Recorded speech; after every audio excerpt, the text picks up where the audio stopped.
Let's start.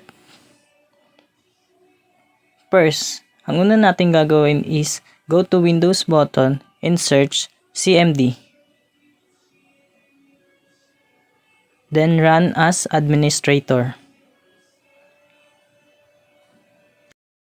Wait lang natin and then type this part. Enter.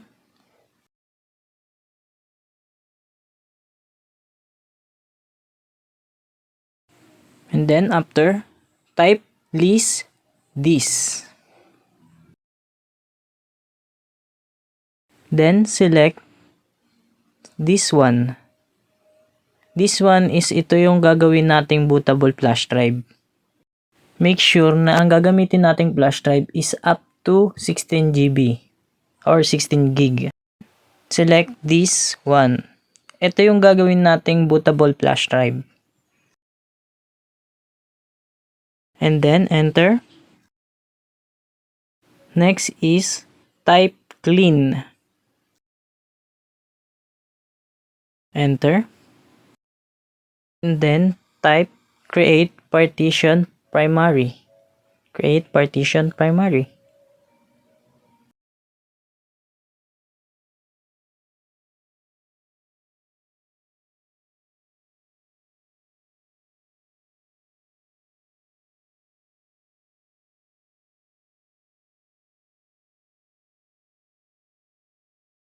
And then enter. Click format this. And then click start. Okay. Wait.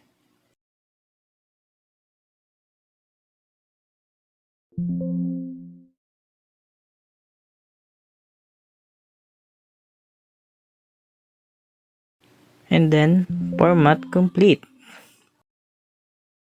And then go to CMD.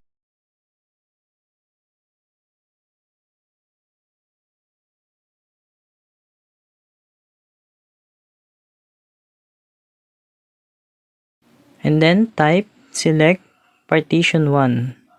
Select partition 1.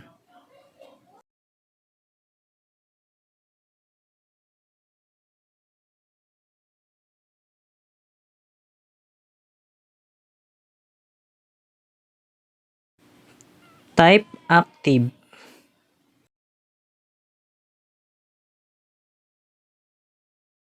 Then type format fs equal ntfs quick. Wait lang natin hanggang sa mag 100% at maging complete na. And then 100% complete.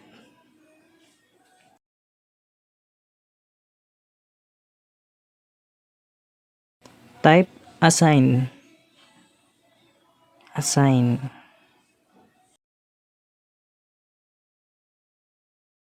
And then, ang susunod natin gawin is ilolocate natin yung Windows ng ating computer. Makikita ito sa local disk C, then folder ng Windows. Copy lang natin yung folder na ito, yung Windows na yan. Then, copy.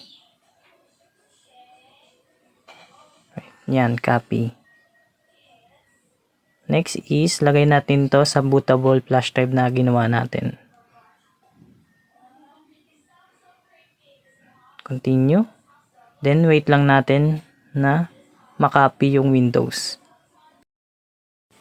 Then, wait lang natin yan matapos. Then, pag natapos is, next step is, re-reformat na natin ang ating PC upang ma-installan na natin ng ating OS o operating system na inilagay natin sa ating bootable flash drive. Ang una natin gagawin is hahanapin natin yung settings ng ating computer.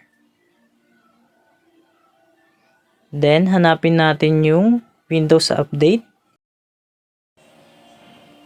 Then, click natin yung Advanced option.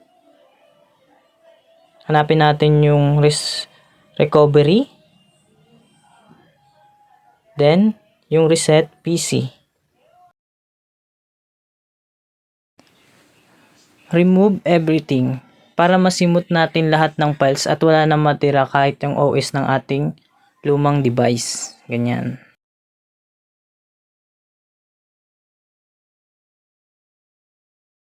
Then, ang susunod na mangyayari is magre-restart ang ating PC, magre-reset siya. Then, wait lang natin ito matapos. Click United States for region. Wait natin siya. Then, United Kingdom for keyboard layout. Next. Wait lang natin. Then, lalabas is Windows License Agreement. Ito ay binabasa natin o yung pwede naman is accept na lang natin kaagad. Just a moment.